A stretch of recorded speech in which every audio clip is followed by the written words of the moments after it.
Welcome to 4 Quarter Lives, a podcast exploring the profound impact of longer lives and careers on everything: countries, companies, couples, and careers. I'm Avivah Wittenberg-Cox, and on this week's 4 Quarter Lives, I talk with Neeraj Sagar, founder and CEO of WisdomCircle. A former leadership consultant at Egon Zehnder, Niraj launched WisdomCircle at 50, not just as a company, but as a calling. His mission? To unlock the massive, underutilized resource of what he calls the wisdom generation, post-career professionals eager to continue contributing. In this episode, we'll explore how he's building a global marketplace for wisdom, what different cultures can teach us about aging and work, and why his guiding values, relevance and respect, resonate so deeply with what millions in Q3 are seeking. We also talk about his bold new vision for the portfolio life, the global trends shaping longevity, and what companies must do to wake up to the value of their older talent. Tune in for a fascinating and far-reaching conversation with one of the pioneers reframing the narrative on age, work, and purpose. Welcome, Niraj, to 4 Quarter Lives. Delighted to have you with us. So thank you, Avivah. Thank you for inviting me.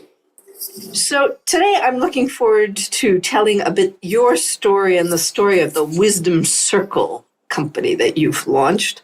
You've been a long-time headhunter. I don't know if you use that word. A lot of headhunters don't like it, but you left Egon Zehnder after 15 years and launched this company, WisdomCircle, at age 50, a pivotal moment in all of our lives, I think. Tell us a bit about your background and what that particular moment was like, and why the pivot, and why you closed one chapter to figure out how to open the next one. Thank you, Avivah. So I turned 50 in 2021. This is right about when COVID was easing off, if you will. And I actually put in my papers literally the week I turned 50. The papers for the new company creation? No, actually the papers for resigning from Egon Zehnder. Ah, okay. Yep. I had not even thought about... Right. I put in the papers, and literally I went back that week and I told my colleagues that I'm leaving. I didn't say I'm thinking of leaving, I said I'm leaving. A lot of them were, are you crazy? What's wrong with you? It took me about 7 months to finally leave. Leaving's always a bit sticky. What was sticky in your case? The stickiness for me was my attachment to Egon Zehnder. I actually think I am who I am because of the experiences I had at the firm. I was telling somebody this morning that, me coming into Egon Zehnder and me leaving Egon Zehnder are two different people. And mainly because I got an opportunity to work and meet and see so many different kinds of people that you learn from others' experiences much faster, just because you ask them about their experiences. So for me, the stickiness was that I won't be able to do it again. And also the second stickiness was that I just loved the folks at Egon Zehnder. In fact, what ended up happening was a lot of my friends actually invested in the company without me even having a pitch deck. They just said, okay, you're going to do something with this segment, take some money from us. And here I was, with money without a pitch deck or an idea. Let me tell you first about why I did it. So as a headhunter, and it is a very appropriate word, we call ourselves leadership consultants and the like, but headhunter is the word, the underlying word. I would meet so many of my friends who were approaching this dreaded phase of retirement. And they would all reach out to me and say, Niraj, we are about to retire.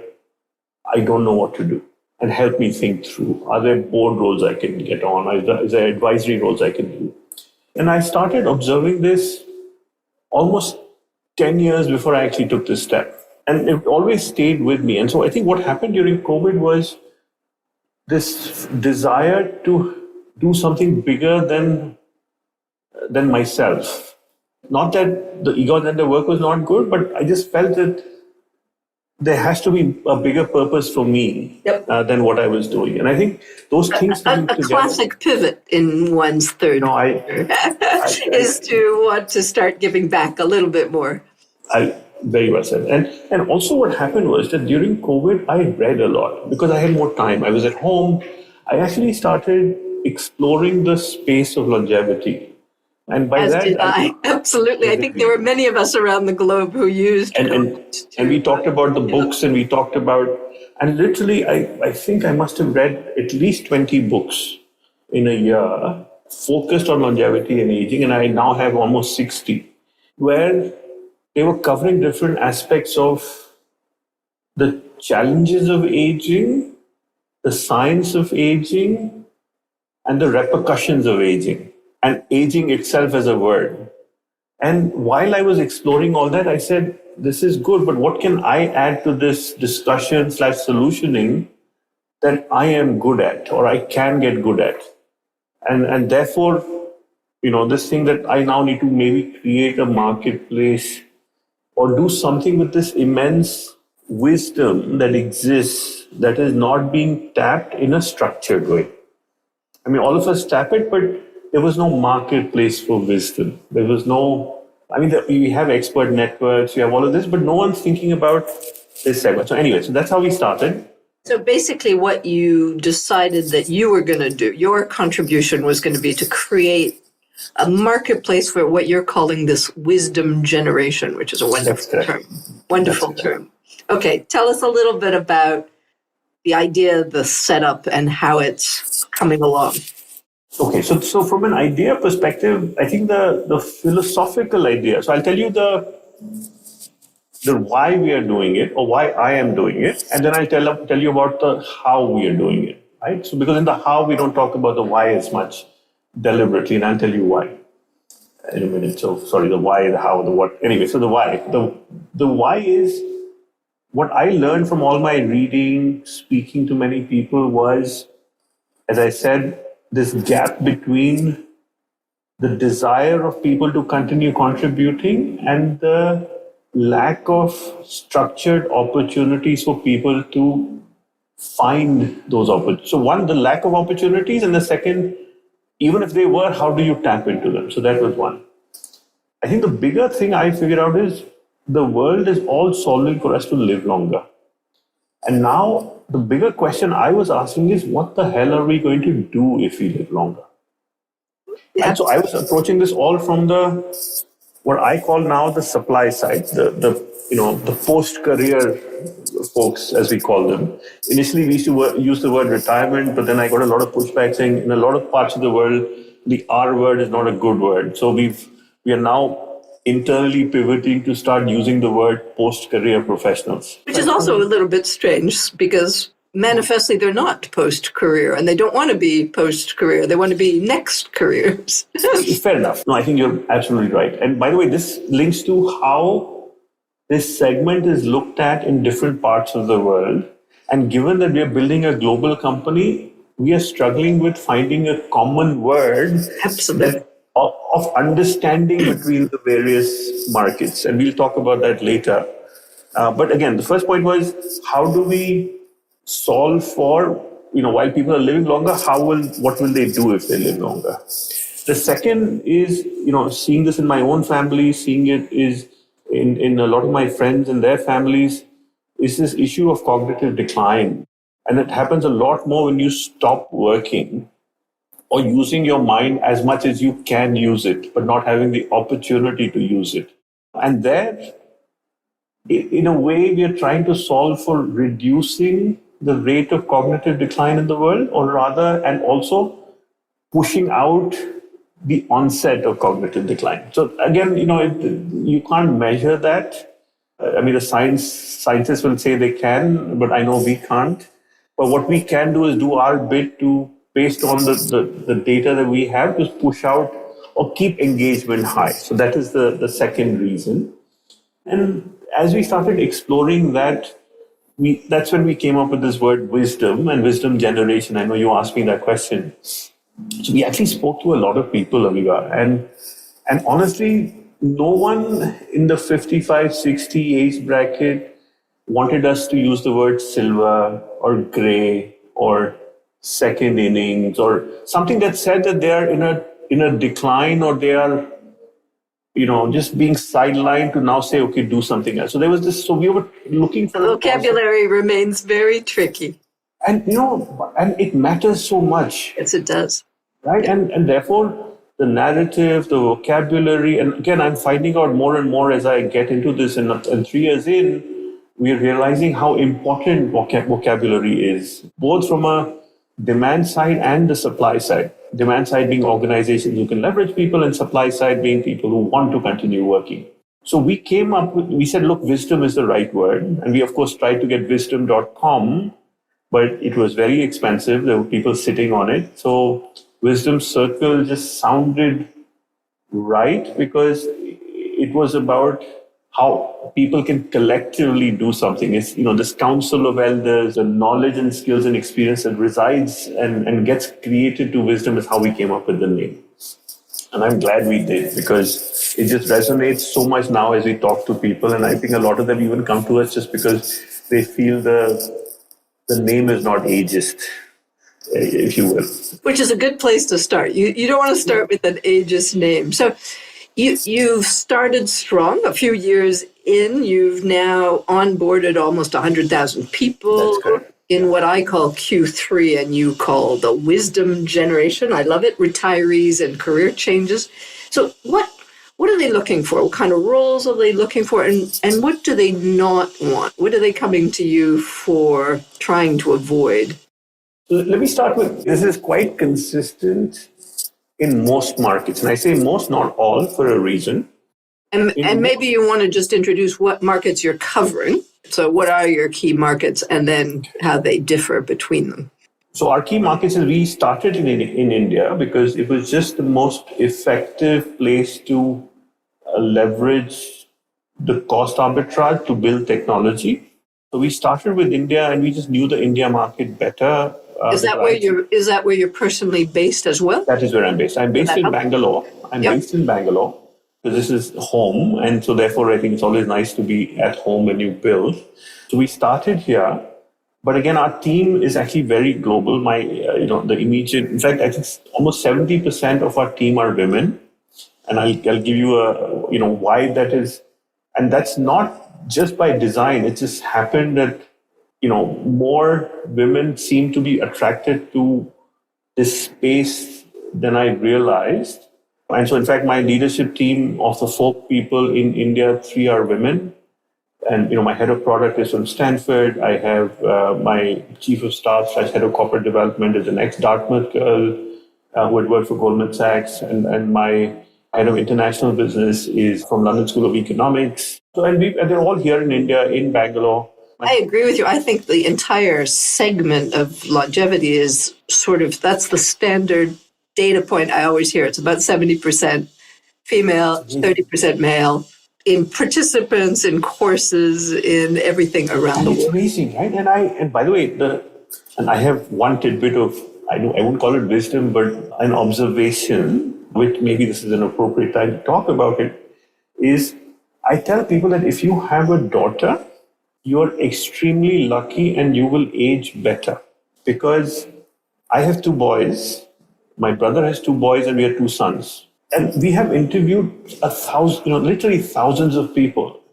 And whenever we come across anyone who has 2 daughters or at least 1 daughter, they are just happier getting older. Now, I don't know what to make of it, but I think there's a correlation. And I leave it to the scientists to sort of figure out what that correlation is, because I don't want to come across as... Fascinating. That's really interesting. I must say that the executives with daughters were usually more interested in the other big revolution of our earlier lives, which was gender balancing the work world. So now that we're generationally balancing, maybe those with daughters are similarly advantaged. Who knows? I hadn't thought about it that way, but you make a very good point. But to your question on where all are we? So we started in India. We then moved to Europe and the UK. We now have operations in the Middle East, in Singapore, and in Africa. Although we are a Delaware entity, we haven't formally started work in the US market yet. And I think to your bigger question on what's similar and different, I think and what people want, I think that was your question, or what are they looking for? So we've narrowed it down to 2 things: relevance and respect. And it took us a while to come up with these 2 words after just speaking to a lot of people across different markets. And the relevance piece, which of course, as you know, leads a lot to purpose in this next phase of life, and also just feeling that I matter. And the respect piece is also around just how we respect the wisdom that people have and how do we reciprocate that. So, for example, I tell people, I said, when possible, don't ask people to work for free, right? Pay something, because paying is a form of showing respect. Now, these people may not need the money, and they may even give away that money if they make it, right? If they have enough money. But by not paying, not respecting them. So, in fact, in some cases, we tell organizations that don't list roles to say this is the salary you will get. List it as this is the honorarium we can pay, which in a way says this is what we can pay, not what you are worth. Which then again, very smart vocabulary. That's again very true. Your point on vocabulary and narrative for this segment, it just matters. I think for all of us, and the more we think about it, right, how we speak to our elders, how do we communicate. We're seeing this also. We tell organizations that, look, if you can't pay, if it's in a difficult, send a car to pick people up and bring them back. I said that has more value than the money you pay them, because you're showing them respect. Anyway, so what people really want are roles that leverage what they know at the level at which they know it. And that's important, right? And I will explain that in a minute. What they don't like are typically, again, two things. One is if you leverage them as just hands on deck, as opposed, just because people will still do it if, again, it's positioned the right way. Like for non-profits, people will do hands on deck. They never have a problem with hands on deck. But if it's a business that's paying you, it can't be you're just another pair of hands, as opposed to someone who you're bringing in to respect them or basically to leverage the skills, knowledge, experience that they have. The second thing we've seen is that a lot of people are not comfortable in commission-based roles. Right? So as we get older, if someone says, come and, become a salesperson for us and, open doors for us and we'll give you a commission. And there is something inherently across markets. People are saying, look, they're hesitant. They don't want to have to prove anything anymore or be measured on their... I think one is measured. Second, I don't think they like to sell their relationships. There's something about... It starts getting perceived as, look, I've spent a lifetime building these relationships. Now, if I introduce somebody to somebody and they'll give me a commission if a project is good, people are just hesitant. What they'll say is, look, give me a retainer. I'll still do it, but don't link a project to me getting paid. That's fascinating. Okay. That's really, really interesting. Yeah, they don't want to monetize relationships. They have learned probably in the later half of life that relationships are the foundations of human happiness and not something to play with or sell. There you go. And I think so. So these are the things, and I think across markets, Avivah, what we are realizing is like, so for example, let's take the Nordics, right? In the Nordics, money is not the issue. The pension systems are very good, but again, relevance. Yeah. Right. So the common themes across. The US, by the way, is a different market, and I think it's different because the economics of the US are different. A lot of countries have very good pension systems, and I was surprised even in India, right? That I used to think that look, it's considered a relatively poor country, right? Most people are not working for the money alone. Yeah. Right, because even here the pension systems actually work. Interesting. Okay. Right. Versus, that's probably news to most of our listeners. So you've done the supply side. So what these Q3 or what these people are looking for, what they really don't want to do, what they value. I love this idea of relevance and respect, the two R's that people are focusing on.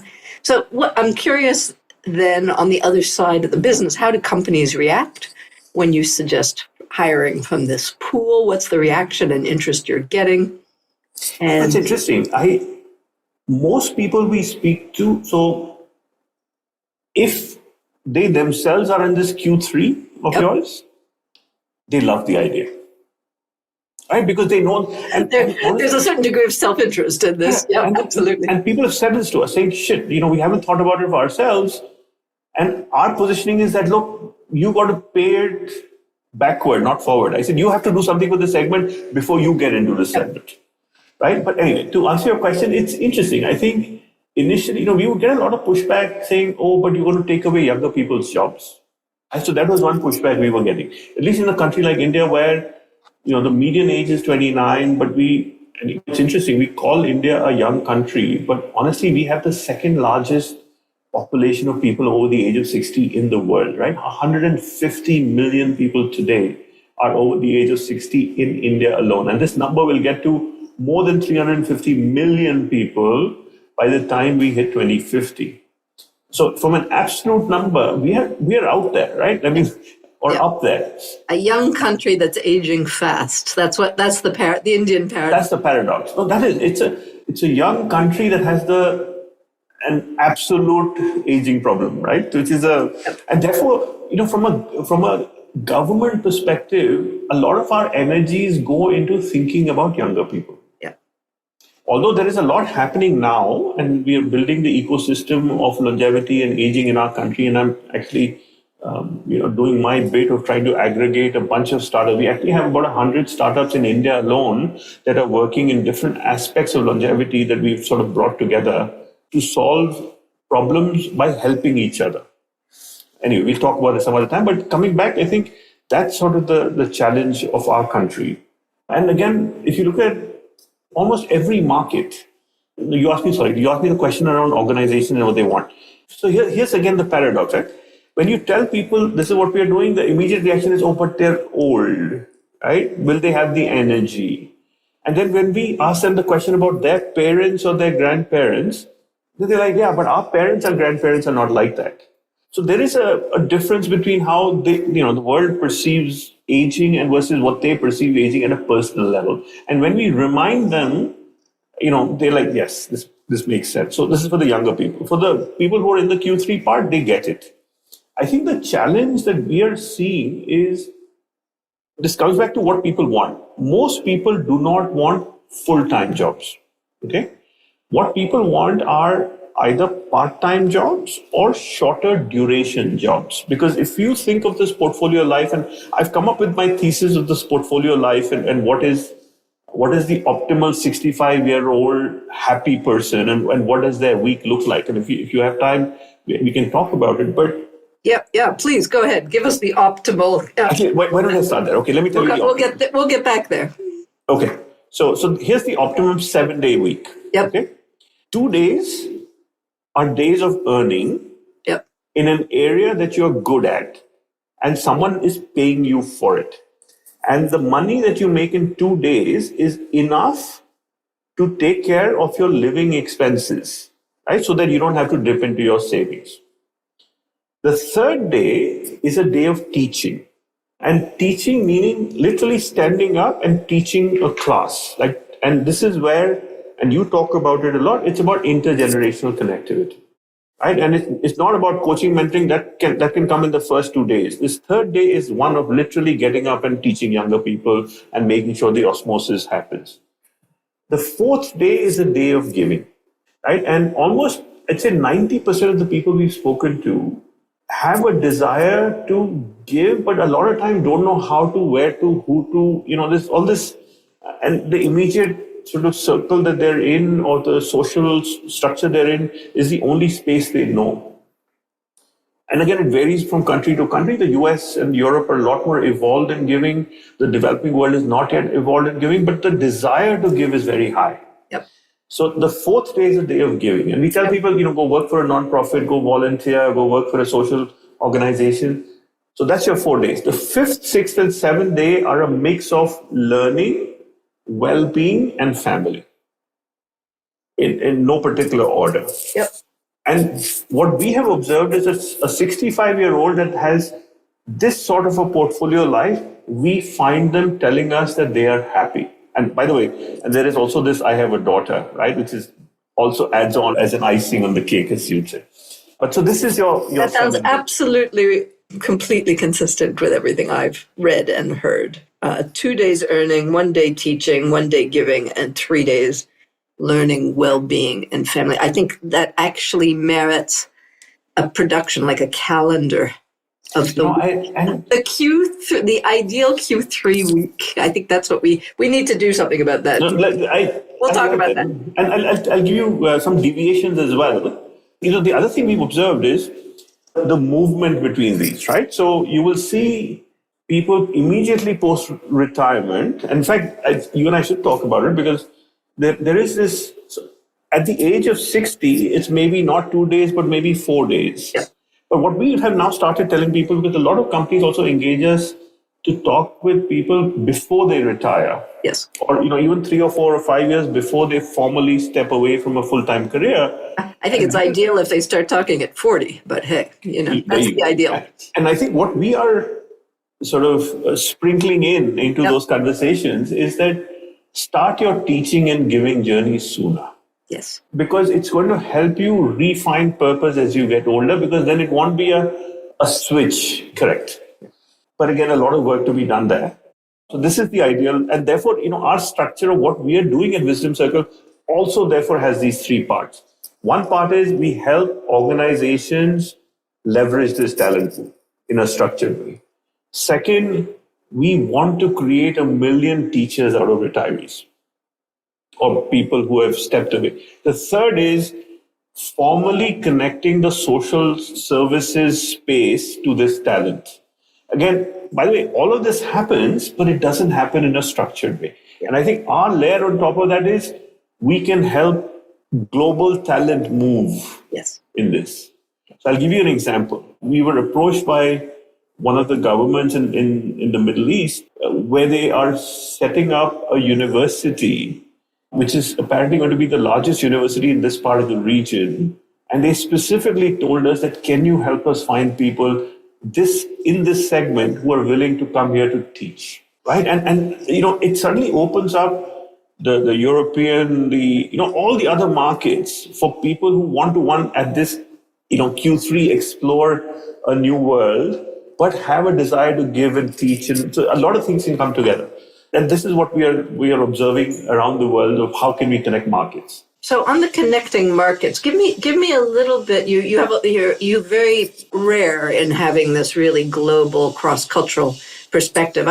I want to hear what you've learned about different cultures' views of aging and retirement generally. What's the range? What spectrum are we looking at?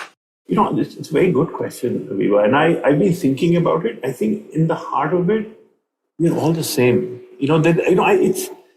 It's the same insecurities that we have in Asia are the same insecurities that exist in Africa, in Europe, in the US, in pretty much any part of the world. I think the difference is in which markets are evolved already in addressing this.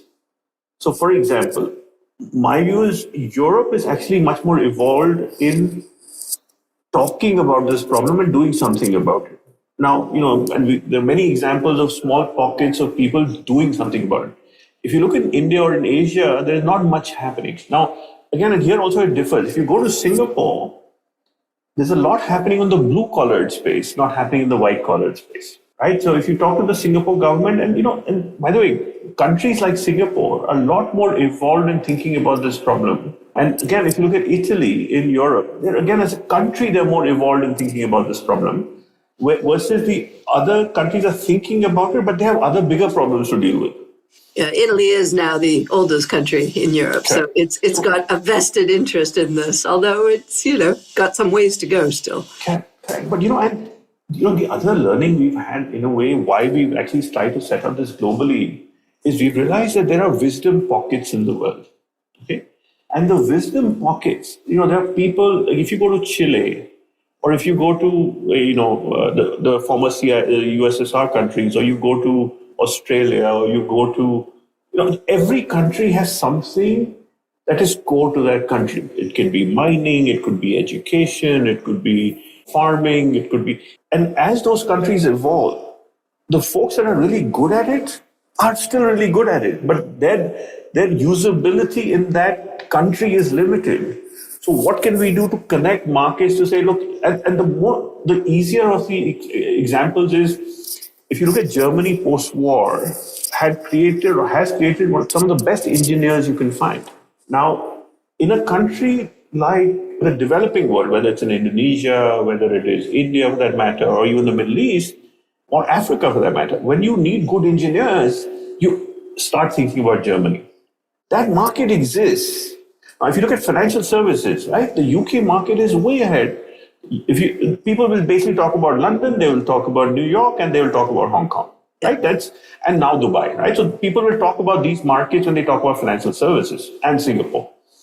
Now, if you want to develop a financial services market in any other country, these are the markets you need people from who can come and tell you, look, this is how it's done, this is not.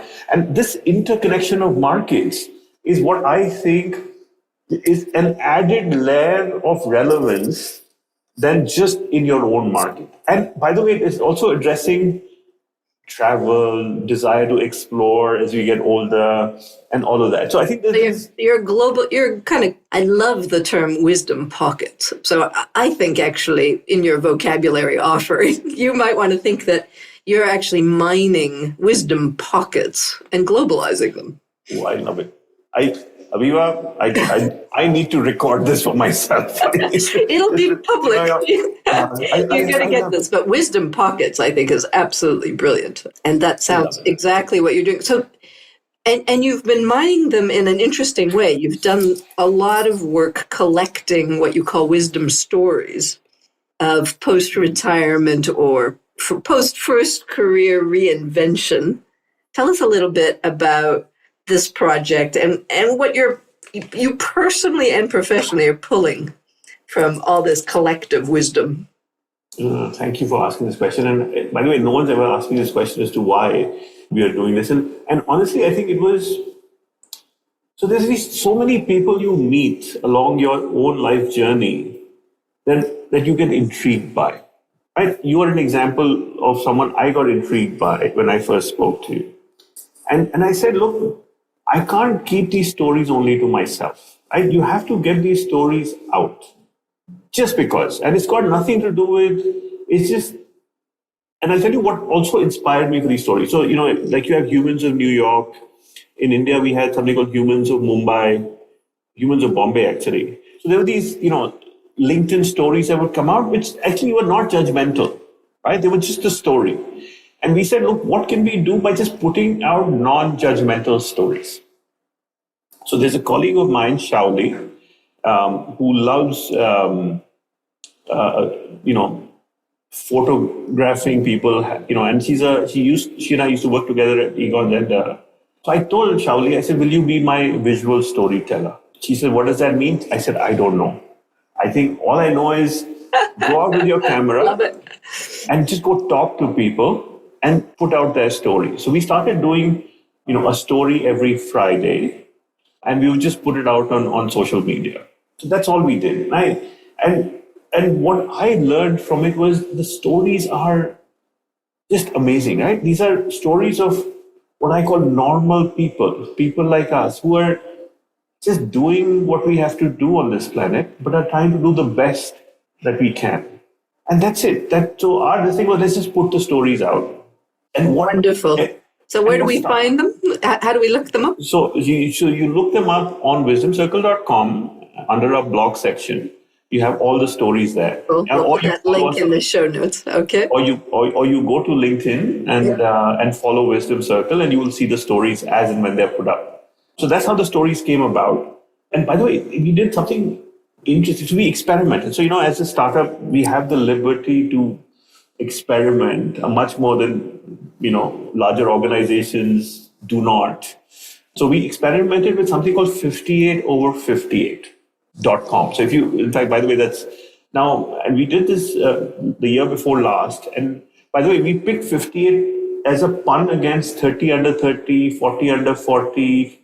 And 58 happens to be the age in which you can withdraw money from your pension fund in India. Okay. Because although the retirement age has increased, that 58 stays. So people of this age bracket, everybody gets it. The ones who don't. It's a moment. It's an opportunity moment. Correct. Yep. So what we did was we said we're going to create something called 58 over 58, where every second year we are going to talk about 58 stories of people. not awards. These are not awards. Yep. And every second year, there'll be different stories. Lovely. Yep. And so if you go to 58 or 58.com, you will see the first list of 58. And these are people who are just normal people who have just accomplished something that in their Q3, as you say, and are living by it and are therefore inspirations for others. Fantastic. Which we desperately need is role models for this new road. That it matters, Avivah. I think, for all of us, right? Because, otherwise, as we get older, we're getting isolated more. Or we're talking, whenever you get a bunch of people in the same age bracket together, most of them will only talk about the aches and pains they're going through. That's the social design of the organ recital, it's called. Really? I love. See, there you go. I think you're just very good at this. No, that's not me. I'd love to claim it, but it's not me. I love it. I never actually heard this phrase before. So with that, if you infuse that with some inspirational stories of people who are not organ reciting and therefore thinking about other things, I think it just infuses a lot more positivity in this segment. So, Niraj, what's your biggest hope for WisdomCircle over the next 5 years? Where are you headed? What's the dream? So I'm 54 now, or I'll be 54 shortly. I think by the time I hit 60, so I want to be the first platform where people come to, where once you stepped away from this full-time career and want to move to a portfolio career, to find meaningful work. And I want every organization in the world that wants to tap into this segment to come to us as one of the places, not the only, because I don't think this is something that we can do alone, because lots of people have to come together for it. But we want to be the one where, so my hope is, one, we have more competition. I actually want that as a hope. I know people will say, look, why don't you want to be the only one? I said, look, make the market. Yeah, you want to make the market. And, and we want the more the merrier, the more people. So I want to, people tell me, how many people do you want to impact? I don't want to impact only 100 people or 1,000 people or 10,000 people. I want to impact 10 million, 50 million, 100 million, maybe even more, right? And impact means multiple things. It means inspiring. It means helping, organizations tap into this pool to really start seeing value from this pool. In fact, I'm actually a very strong contender to say this is not a diversity inclusion initiative, because, by the way, this and the interviews we've done, this segment, the wise segment doesn't want to be included. They feel they're wise and therefore want to be leveraged for their wisdom, not because they're older. Yeah. So I want more empowered people. I want more people feeling good about themselves. And at the same time, I want this to help economies, right? I mean, we've talked to, for example, we are seeing a huge traction across the world in small and medium businesses wanting to tap into this segment, which they otherwise would not have been able to if they didn't have this, the ability to hire people fractional from, organizations that they otherwise would not have been able to attract. Absolutely. A way of mining those wisdom pockets at a much, much higher level than you might otherwise have access to. We're going to end on this. Any advice for listeners interested in career change, forced into career change, coming up towards that dreaded retirement word, and how they might access your platform and wisdom? Is it open? Can anybody sign up? How does it work? So first of all, as a piece of advice, right? I think for me, the one thing I tell people is, look, you're not alone, right? And you're not alone in your city, your geography, your country, your market. I mean, this is, all of us go through this. It is, a transition. Yes, you're normalizing this. And therefore not to be worried about it. Now, that doesn't mean that, the world will come and help you. So you have to take ownership of your life. You can't expect the government, organizations, etc. Yes, there will be help, but the ownership is yours. And which means you have to reskill yourself. You have to be on top of your game. You have to be curious about the changes in the world. You have to be, I'm not saying you have to be the best at what you are, but you have to have your depth to the extent that it's not replicable easily. And in fact, I actually tell this to younger people as well, Avivah. I tell people, I said, there is general management and then there is depth. A lot of people, when we are younger, we all want to be CEOs, we all want to be, general management and board members, which is fine. But again, that's a very small group that will get there. Most people will progress through life because of the depth that they have. And therefore, my advice is, if you have a depth, stay attuned to changes and developments in your depth area, continue getting better at it. And there's enough and more that's happening in the world that you can leverage. It may not happen immediately, but that doesn't mean you should stop trying, number one. Number two, I think that as we talked about in the portfolio life, it's not just the one, but the two and the three also matter, right? Find opportunities to teach younger people, find opportunities to give back. Now, to answer your question on how, so our platform is free for anyone to come sign up. We encourage people, if they are in their third quarter, to sign up more, but that doesn't mean if you're not, you can't sign up, because you will also get into the third quarter, right? So and that's why this is the wisdom generation. I know I didn't answer that question. We actually picked wisdom generation because we didn't want to call it a Gen X, Gen Y, Gen Z and all that, because then those are limited by the calendar years of birth. Yes. What we are saying is all of us will go through this. So, welcome. The door is open. Welcome. If you're not here yet, you will get there. Come sign up. If you're having any issues, come. We have a helpline. Just call us, message us. We'll make sure that's sorted. You can see, and we are the help we need, Avivah, from all the listeners. As we realize is, we need more organizations to come sign up as well, because right now there's a huge disparity between the number of people who want to continue working and the number of structured, formal opportunities that exist. So in fact, one of the things we are also doing on the side is trying to create new roles and new opportunities. And maybe at another time, we'll tell you about what we're doing with the Guardrails project and sort of the ability to create more jobs for this segment.